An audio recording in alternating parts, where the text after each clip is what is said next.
तुलसीदास जी का अगला पद। किस भी किसान कुल बनिक भिखारी भाट, चाकर चपल नट चोर चार चेटकी, पेट को पढ़त गुण गढ़त चढ़त गिरी। तुलसीदास जी समकालीन समाज की स्थिति का वर्णन करते हुए कहते हैं कि इस संसार में किस भी मजदूर, किसान कुल यानी कि कृषक वर्ग, बनिक बनिया या व्यापारी, भिखारी और भाट, चाकर नौकर और चंचल नट और चोर तथा दूत और जादूगर, चेटकी जादूगर, ये सब अपने पेट की भूख को मिटाने के लिए काम करते हैं। गुण गढ़त अपने कला दिखाते हैं और पर्वतों तक पर भी चढ़ते हैं, यानी कठिन से कठिन काम को करते हैं अपने पेट की आग को बुझाने के लिए।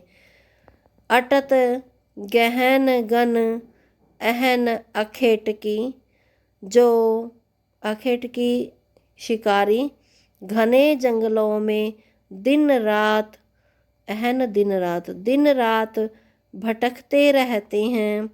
ऊंचे नीचे कर्म धर्म अधर्म करी, वे अपना पेट भरने के लिए ऊंचे नीचे कार्य धर्म अधर्म करते हैं। यहाँ तक कि पेट ही को पचत, पेट के लिए ही बेचत बेटा बेटकी, अपने बच्चों को भी बेच देते हैं। तुलसी बुझाई एक राम घन श्याम ही ते, आगी बड़वा आगिते बड़ी है आगी पेट की।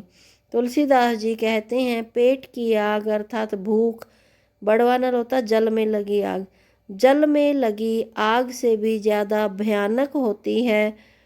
इस विषयाग्नि को मेघ रूपी श्री राम ही बुझा सकते हैं।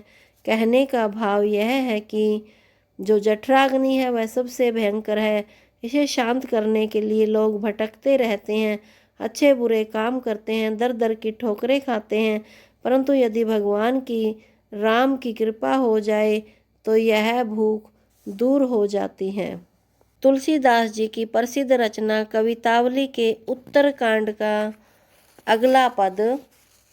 कवि तुलसीदास जी तत्कालीन समाज की आर्थिक दशा का वर्णन करते हुए कहते हैं, हे प्रभु, आज समाज की दशा हो गई है कि खेती न किसान को, किसान के पास खेती का काम नहीं रह गया, भिखारी को न भीख बली, भिखारी को भीख नहीं मिलती है, बनिक को बनिज और व्यापारी को व्यापार नहीं मिलता है या व्यापार नहीं चलता है, न चाकर को चाकरी और नौकर के पास नौकरी का काम नहीं है। जीविका विहीन लोग सिद्धमान सोच बस, बिना रोजी रोटी के बिना नौकरी के काम न होने के कारण लोग सोच के वश हो गए हैं, दुखी हो गए हैं, सिद्धमान दुखी हो गए हैं। वे जीविका विहीन होने के कारण चिंतित हैं। कहें एक एक कन सो, लोग एक दूसरे से कहते हैं कहाँ जाएं, क्या करें और क्या करें, अर्थात उन्हें कुछ भी नहीं सूझ पड़ रहा है।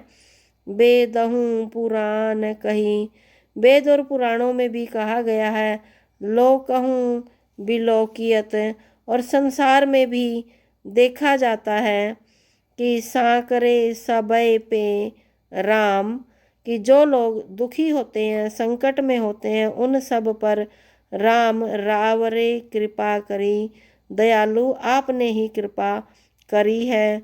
दारिद दसानन दबाई दूनी, इस गरीबी रूपी रावण ने तो सबको दबा दिया है। दीन बंधु, हे दीन बंधु, दुरित दहन देखी, संकट में आप ही सबके सहायक हैं। दारिद दशानन दबाई दूनी, दरिद्रता रूपी रावण ने सबको दबा लिया है। दीन बंधु, हे दीन बंधु, दुरित दहन देखी, तुम इस दरिद्रता रूपी रावण का दहन करने वाले हो। तुलसी हाहा करी।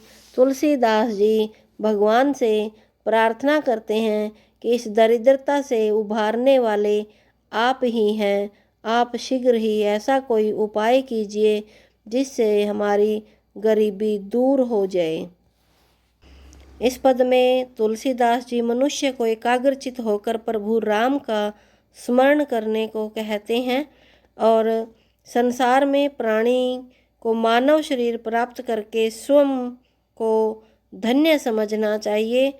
उसे कोई भी काम करने से पहले सोच विचार करना चाहिए कि बे कहा कि क्या किया जाए, पढ़िबे को का फलू, क्या पढ़ा जाए जिससे अच्छे फल की प्राप्ति हो। बूझी न वेद को भेदु विचारई, और जिसने वेदों का अध्ययन नहीं किया है, सही विचार नहीं किया है, उसका जीवन व्यर्थ है। स्वार्थ को परमार्थ को, कली का मद राम को नामु बिसारई। ऐसे व्यक्ति जो सोच समझकर कार्य नहीं करते हैं, वह स्वार्थ और परमार्थ आदि अनेक प्रकार की इच्छाओं को पूरा करने वाले कलयुग के भगवान श्री राम के नाम को भूल गए हैं। वाद विवाद विषादु बढ़ाई के, वे आपस में लड़ते झगड़ते रहते हैं, वाद विवाद बढ़ाते हैं। कई छाती पर आई और आपनी जा रही, वह स्वयं को दुखी करते हैं तथा दूसरों को भी दुखी करते हैं। चारों को अर्थात 4 वेद, 6 को 6 शास्त्र, 9 को 9 व्याकरण, 10 8 को 10 8 18 है, 18 पुराणों को पाठू, उनका पाठ करना, कुकाठू जो फारई किसके समान है। इन सब का अध्ययन करके लोग इस प्रकार जो समय नष्ट करते हैं, वह कुकाठ को फाड़ने में किए गए समय के अनुसार है। कुकाठ को फाड़ने में नष्ट किए गए समय के समान है। यानी कवि के कहने का भाव यह है कि कलयुग में तो राम का नाम ही जीवन के लिए उपयोगी है, अतः हमें श्री राम जी की ही भक्ति करनी चाहिए। अगला पद, प्रस्तुत पद में तुलसीदास जी श्री राम की भक्ति के अतिरिक्त उन्हें कुछ भी अच्छा नहीं लगता, इस बात को व्याख्यायित करते हैं। धूत कहो अवधूत कहो, लोगों से कहते हैं कि मुझे चाहे कोई धूर्त कहे या कोई ज्ञानी कहे, योगी कहे, रजपूत कहो या कोई मुझे राजपूत कहे, जुलाहा कहो कोई या कोई मुझे जुलाहा कहे। कहूँ इस बात से कवि कहता है कि मुझे किसी से कोई फर्क नहीं पड़ता। काहू की बेटी सो बेटा न ब्याहब, मुझे किसी की बेटी से अपने बेटे का विवाह नहीं करना है। काहू की जाति बिगाड़ न सोऊ, मुझे न तो किसी की जाति बिगाड़नी है और न ही किसी की जाति बनानी है। तुलसी सरनाम गुलामू है राम को, तुलसीदास जी कहते हैं कि मैं तो श्री राम जी का गुलाम हूँ, उन्हीं का सच्चा सेवक हूँ, उन्हीं का नाम जपता हूँ। जाको रुचै सो कहे कछु ओ, जिसकी जितनी रुचि हो या जिसका जैसे मन करे वह मुझे कुछ भी कहता रहे, लेकिन मुझे इस बात से कोई फर्क नहीं पड़ता है। मांगी के खैबो, मुझे तो मांग कर खाना है। मसीयत को सोइबो, मस्जिद में या मंदिर में सोना है। लेबे को एकू न देबे को दो, मुझे तो न किसी से एक लेना और न किसी को एक देना, अर्थात मुझे किसी से कुछ लेना देना नहीं है। मेरे तो प्रभु श्री राम जी हैं और मैं तो उन्हीं का गुलाम हूँ, उन्हीं की भक्ति करता हूँ।